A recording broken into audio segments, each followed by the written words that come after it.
अगर आपकी एज 20 के आसपास है तो फिर अगर आप भी हर महीने KFC डोमिनोज में जाके दोस्तों के साथ खाना या PVR आइनॉक्स जैसे मल्टीप्लेक्स में जाके मूवी देखना कम करके एटलीस्ट ₹500 पर मंथ सेव कर सकते हो, तो उसी पैसों से एक दिन आप भी करोड़पति बन सकते हो। सुनने में मजाक लग रहा है? क्या आप जानना चाहोगे कैसे?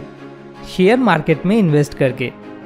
लेकिन यार, मैंने तो सुना है शेयर मार्केट में इन्वेस्ट करना जुआ खेलने के बराबर होता है। कितने लोगों का कितना पैसा डूब जाता है। नहीं भाई, मेरे लिए तो बैंक ही ठीक है। वर्ल्ड के तीसरे सबसे अमीर इंसान वॉरेन बफेट, जिन्हें द विज़र्ड ऑफ इन्वेस्टमेंट के नाम से जाना जाता है, वो जिसे अपना गुरु मानते हैं वो है बेंजामिन ग्राहम। और बेंजामिन ग्राहम का लिखा हुआ बुक द इंटेलिजेंट इन्वेस्टर पढ़ने से पहले मैं भी आप ही की तरह सोचता था। और अगर आप इस चैनल के पुराने सब्सक्राइबर्स में से एक हो तो मुझे यकीन है आपको मुझ पे इतना तो भरोसा ज़रूर होगा कि मैं कभी भी आपको कोई जुआ खेलने का सलाह नहीं दूंगा। मैक्सिमम लोग शेयर मार्केट में इन्वेस्ट नहीं करना चाहते क्योंकि इसमें रिस्क होता है। कैसे उसी रिस्क को हम चाहे तो ऑलमोस्ट ज़ीरो कर सकते हैं, और शेयर मार्केट के बारे में ऑलमोस्ट ज़ीरो नॉलेज होने के बावजूद भी कैसे शेयर मार्केट में इन्वेस्ट करके करोड़पति बना जा सकता है, वही आज मैं आपके साथ इस वीडियो में प्रूफ के साथ शेयर करने वाला हूँ। अब रही बात बैंक में सेविंग्स अकाउंट में पैसा रखने की, तो क्या आपको ये चीज़ मालूम है, आप जो पैसे बैंक में अपने सेविंग्स अकाउंट में जमा कर रहे हो, उस पैसे की मदद से बैंक तो दिन ब दिन अमीर बनता जा रहा है, लेकिन आप एक्चुअल में गरीब बनते जा रहे हो।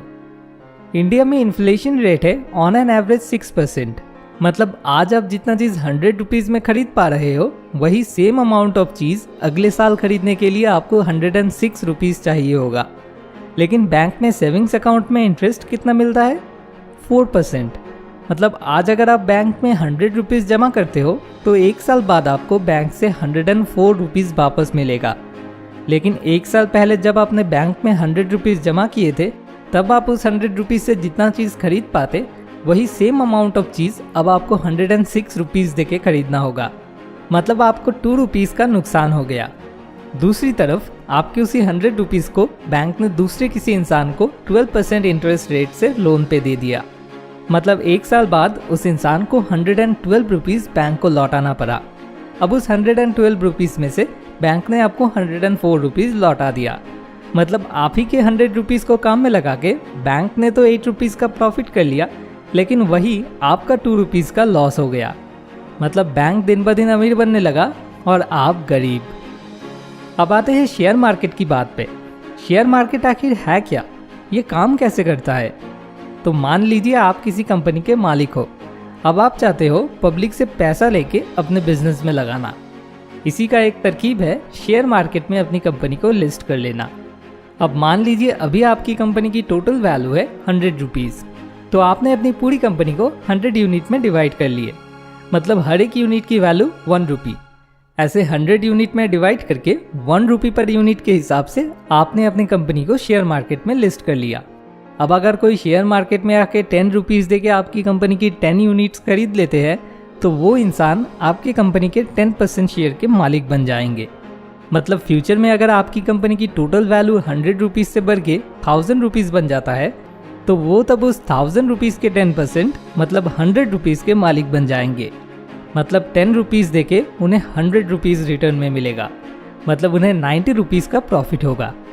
लेकिन अगर सपोज आपकी कंपनी लॉस में आने लगी और उसकी टोटल वैल्यू ₹100 से गिर के ₹10 तक आ गई, तो तब उन्हें उस ₹10 का 10% मतलब ₹1 रिटर्न मिलेगा।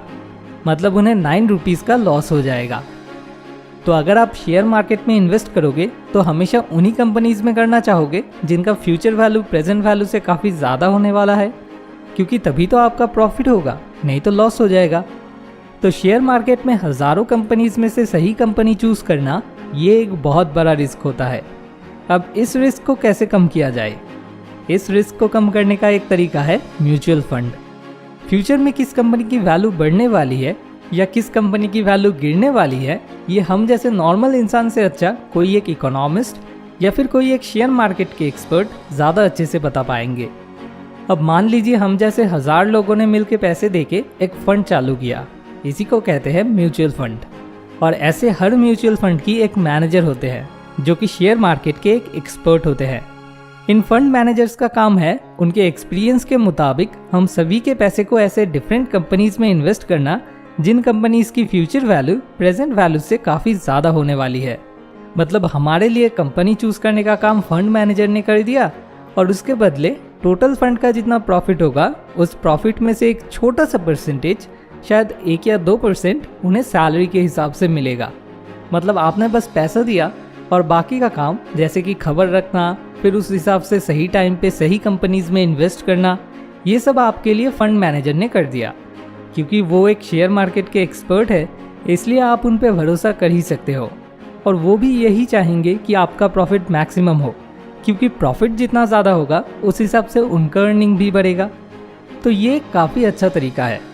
अब यहाँ पे प्रॉब्लम ये है कि चाहे आपका फंड मैनेजर कितना भी बड़ा एक्सपर्ट क्यों ना हो, फ्यूचर में क्या होने वाला है वो कोई भी 100% गारंटी के साथ नहीं कह सकते। मतलब आपका फंड मैनेजर का प्रेडिक्शन भी गलत हो सकता है। तो ये भी एक काफ़ी बड़ा रिस्क है। तो अब इस रिस्क को कैसे कम किया जाए? इस रिस्क को कम करने का तरीका है इंडेक्स फंड। हमारे इंडियन शेयर मार्केट की 2 इंडेक्स है, निफ्टी एंड सेंसेक्स। इसमें से निफ्टी इंडेक्स इंडिया के top 50 companies and Sensex index India के टॉप 30 कंपनीज को इंडिकेट करता है। जिस वजह से अगर आप किसी इंडेक्स फंड में इन्वेस्ट करते हो तो आपका वो पूरा पैसा उस इंडेक्स के अकॉर्डिंग इंडिया के ओनली टॉप कंपनीज में इन्वेस्ट होगा। और सबसे बड़ी बात, ये इंडेक्स कभी फिक्स्ड नहीं रहते हैं। अगर कोई कंपनी लगातार लॉस में जाने लगती है तो वो इंडेक्स के टॉप 50 कंपनीज के लिस्ट में से बाहर हो जाती है और उसकी जगह जो कंपनी प्रॉफिट में चल रही है वो वहाँ अपनी जगह बना लेती है।